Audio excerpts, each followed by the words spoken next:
রাত পোহালেই পহেলা বৈশাখ শুরু হবে বাংলা ১৪৩১ সাল। আনন্দ উৎসবের মধ্য দিয়ে নতুন বাংলা বছরকে বরণ করে নিতে প্রস্তুত দেশবাসী। রাজধানীসহ পুরো দেশ উৎসবে মাতোয়ারা। শেষ সময়ে চলছে বিভিন্ন সাংস্কৃতিক চর্চাকেন্দ্র ও সংগঠনের মহড়া। বরাবরের মতো ঢাকা বিশ্ববিদ্যালয়ের চারুকলা ইনস্টিটিউটে বর্ষবরণের ঐতিহ্যবাহী মঙ্গল শোভাযাত্রা শুরু হবে সকাল ৯টায়।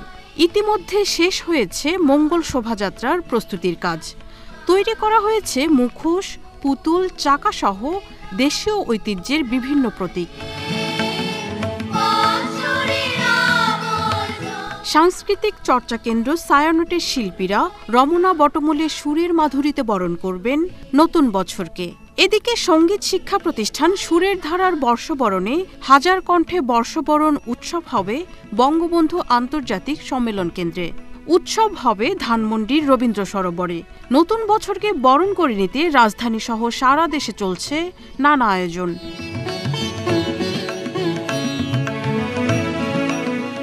পহেলা বৈশাখকে কেন্দ্র করে আয়োজিত উৎসবে নিরাপত্তার জন্য সব ধরনের প্রস্তুতি নিয়েছে ঢাকা মহানগর পুলিশ, ডিএমপি। রাজধানীতে যাতায়াত পরিস্থিতি স্বাভাবিক রাখতে ট্রাফিক নির্দেশনাও দিয়েছে ডিএমপি। শনিবার রমনা বটমূলের নিরাপত্তা ব্যবস্থা পর্যবেক্ষণ করেন ডিএমপি কমিশনার হাবিবুর রহমান ও র্যাবের মহাপরিচালক এম খুরশিদ হোসেন।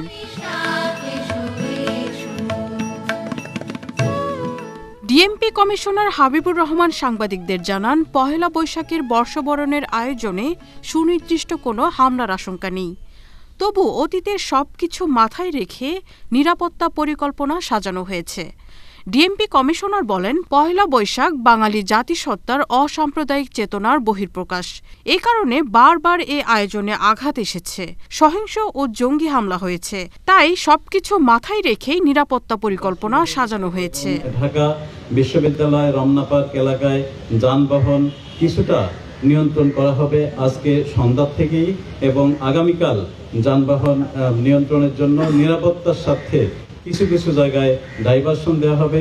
আমাদের যে নিরাপত্তা ব্যবস্থা রয়েছে সেটি প্রত্যেকটি প্রবেশ মুখে আর্চওয়ে এবং মেটাল ডিটেক্টর দ্বারা তল্লাশি করা হবে। আমাদের এই অনুষ্ঠান আগামীকাল বিকেল ৫টা পর্যন্ত এই এলাকায় প্রবেশের সুযোগ থাকবে। ৫টার পরে আর কেউ এখানে প্রবেশ করতে পারবেন না এবং সন্ধ্যার আগে সকল অনুষ্ঠানমালা সম্পন্ন করতে হবে। বাঙালি জাতিসত্তার অসাম্প্রদায়িক চেতনার একটি মূর্ত প্রকাশ, সেজন্য এটির উপরে বারবার আঘাত এসেছে, সহিংস হামলা হয়েছে, জঙ্গি হামলা হয়েছে। সেজন্য সকল কিছু মাথায় রেখেই ঢাকা মেট্রোপলিটন পুলিশের পক্ষ থেকে নিরাপত্তা পরিকল্পনা গ্রহণ করা হয়েছে। রমনার বটমূল পরিদর্শন করেন র্যাব মহাপরিচালক এম খুরশিদ হোসেন। বলেন, পহেলা বৈশাখের অনুষ্ঠান ঘিরে পুলিশ, র্যাব সহ গোয়েন্দা বাহিনী সম্মিলিতভাবে কাজ করছে। দেশব্যাপী গোয়েন্দা নজরদারি বাড়ানো হয়েছে। টিএসসি, শাহবাগ, রমনা, হাতিরঝিল সহ যেসব জায়গায় জনসমাগম হবে সেখানে র্যাবের পর্যাপ্ত সদস্য মোতায়েন থাকবে। বাংলা নববর্ষের সার্বিক নিরাপত্তা নিশ্চিত করতে র্যাব সারা দেশব্যাপী গোয়েন্দা নজরদারি বৃদ্ধি করেছে। নববর্ষের অনুষ্ঠান শেষ না হওয়া পর্যন্ত নিরাপত্তা জোরদার করতে সারা দেশে র্যাবের সকল ব্যাটালিয়নসমূহ নিজ নিজ দায়িত্বপূর্ণ এলাকায় পর্যাপ্ত সংখ্যক র্যাব সদস্য মোতায়েন রেখেছে।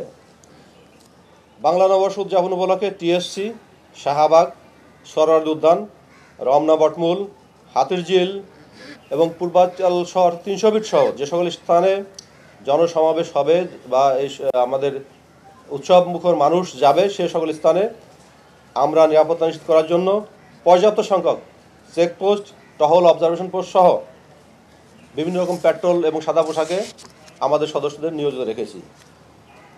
এবং বাংলা নববর্ষ উদযাপন উপলক্ষে রাজধানীর গুরুত্বপূর্ণ স্থানসমূহে র্যাবের bomb disposal unit, dog squad সহ সুইপিং সম্পন্ন করা হবে।